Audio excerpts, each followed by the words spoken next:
الله أكبر الله أكبر الله أكبر الله أكبر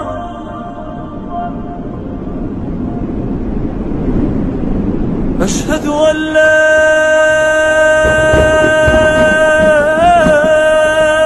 إله إلا الله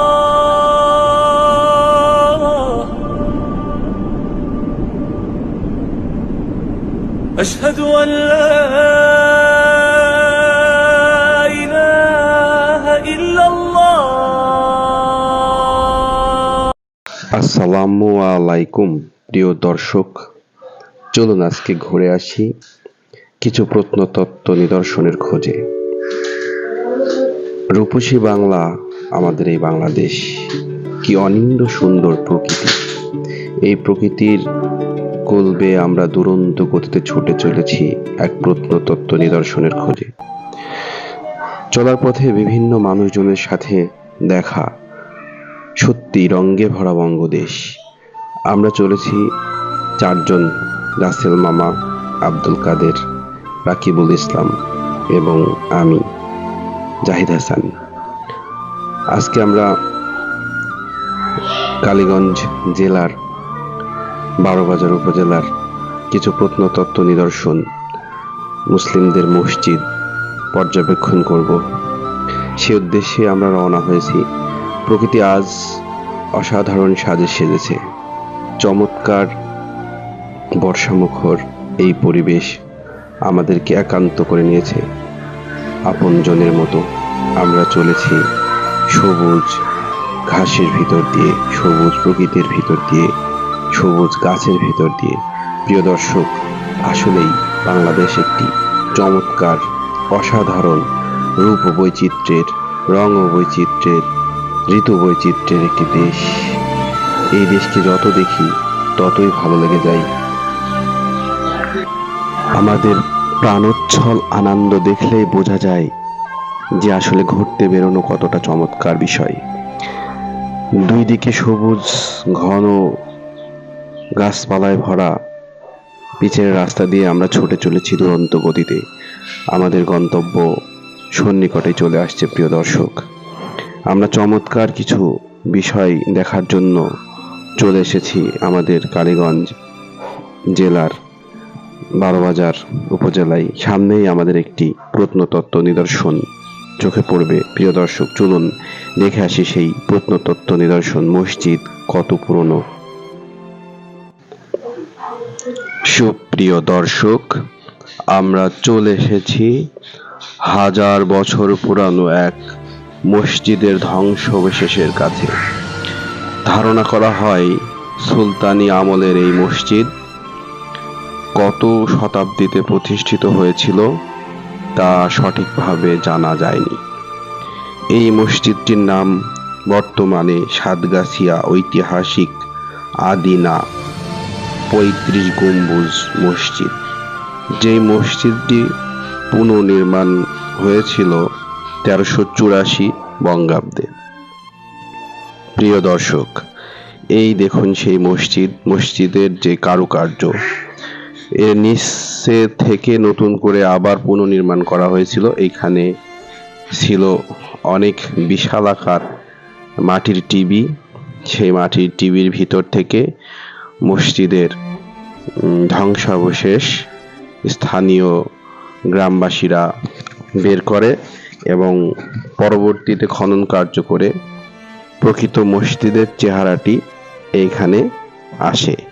পরে প্রত্নতত্ত্ব অধিদপ্তরের সাথে যোগাযোগ করার মাধ্যমে পুনর্নির্মাণ শুরু হয়, কিন্তু সময় গেলেও সেই পুনর্নির্মাণ পরিপূর্ণভাবে সম্পন্ন করতে পারেনি।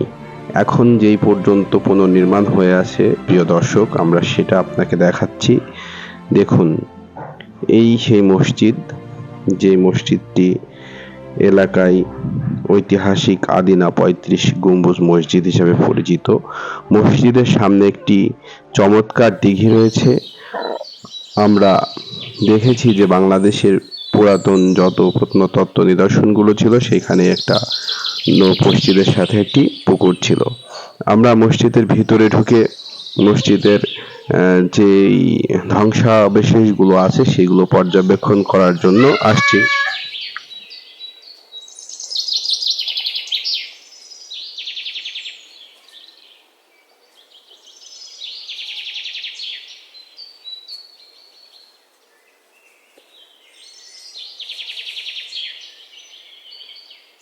নামাজ শেষে তৎকালীন সময়ে এই স্থানটিতে বিচার কার্য সম্পন্ন করা হতো। প্রিয় দর্শক, তখন মসজিদ ভিত্তিক বিচার ব্যবস্থা ছিল এবং ইমাম সাহেব কোরআন এবং সুন্নাহর ভিত্তিতে এখানে বিচার করতেন। প্রিয় দর্শক, এটা মসজিদের ভিতরের অংশ। আপনারা দেখতে পাচ্ছেন মসজিদের দেওয়াল এবং পিলারগুলো একসময় মাটির নিচে ছিল, তা বোঝা যাচ্ছে। প্রিয় দর্শক, আমরা অতি শীঘ্রই মসজিদের মুয়াজ্জিনের সাথে মসজিদের বিষয়ে আলাপ করব। শুনুন তেনার মুখ থেকে এই মসজিদের ইতিহাস। প্রিয় দর্শক, আচ্ছা, আপনি আমাদের একটু বলেন যে আসলে মসজিদটার ইতিহাস।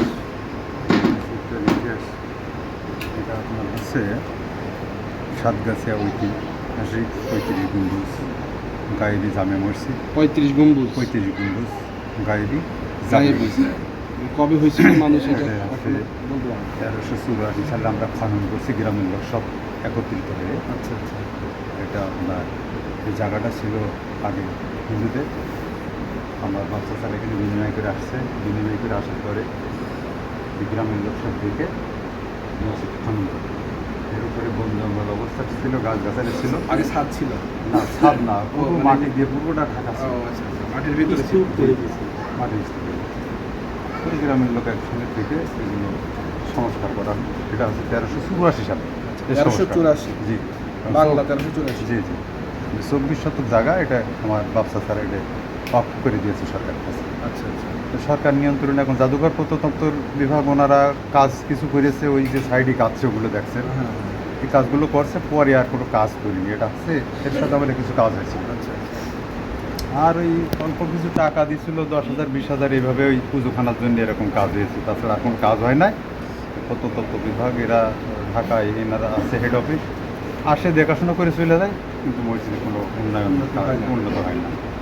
এখন এই কমিটি যারা আছে এনারা আমরা শুনেছি এটা খানজাহান আলীর সময়ের রাস্তায় যখন আসছিলাম তখন বললো যে খানজাহান আলী ওনার সময়কার মসজিদ বলে। এটা আপনার খানজাহান আলীর সময়ের, অথচ সুলতানি আমলের, এটা দুই আমল হতে পারে আর কি।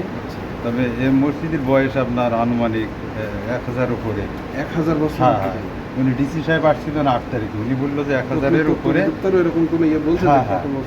ওনারা ওই ইটকে রিসার্চ করে বলছে যে বয়স মেলা। ইটকে রিসার্চ করে প্রত্নতত্ত্ব বিভাগ ওনারা বলছে বয়স মেলা মসজিদ, বুঝলেন। এখন ডিসি সাহেব 8 তারিখে এসে বলছিল যে একটা বিচারালয় জায়গা আছে ওই জায়গাটা। হ্যাঁ হ্যাঁ, দেখছেন ওই জায়গাটা বিচার করতেন ইমাম সাহেব ওখানে বসে কোরআন শরীফ দেখে যে বিচারটা করতেন ওই রায় হিসেবে কার্যক্রম করা হতো। তৎকালীন যে বিচারটা জেলা প্রশাসক করতেন সেটা বিচারটা এখানে হতো। এটা আপনার শহর মোহাম্মদাবাদের সব থেকে বড় মসজিদ। শহর মোহাম্মদাবাদ, এই 12 বাজারের যে জায়গাটার নাম হচ্ছে শহর মোহাম্মদাবাদ। শহর মোহাম্মদাবাদ এর পূর্বে অনেক পূর্বের ইতিহাস, অনেক পুরনো। তারপরে মনে হ্যাঁ এখানে আরো মসজিদ আছে ছোটখাটো, এটাই সবচেয়ে বড় মসজিদ। আমার নাম মোহাম্মদ ইসমাইল হোসেন, আমি এই মসজিদে খাদি। প্রিয় দর্শক মণ্ডলী, 1000 বছর আগে যখন এই মসজিদটি স্থাপন করা হয়েছিল, জানি না তখন প্রথম ইমাম কে ছিলেন, মুয়াজ্জিন কে ছিলেন এবং এইখানে কোন মুসল্লিরা প্রথম নামাজ পড়েছেন। যদি এরকম হয় যে আমরা টাইম মেশিনে করে এক পুরাতন পৃথিবীতে চলে এসেছি, তাহলে সম্ভবত এটাই সেই পুরাতন জায়গা যেখানে 1000 বছরের স্মৃতি জড়িয়ে আছে। প্রিয় দর্শক, চাইলেই আমরা সেই স্মৃতিগুলোকে হাত দিয়ে স্পর্শ করে বুঝতে পারি যে আমাদের পূর্বপুরুষরা এখানেই নামাজ পড়তেন। ধন্যবাদ প্রিয় দর্শক।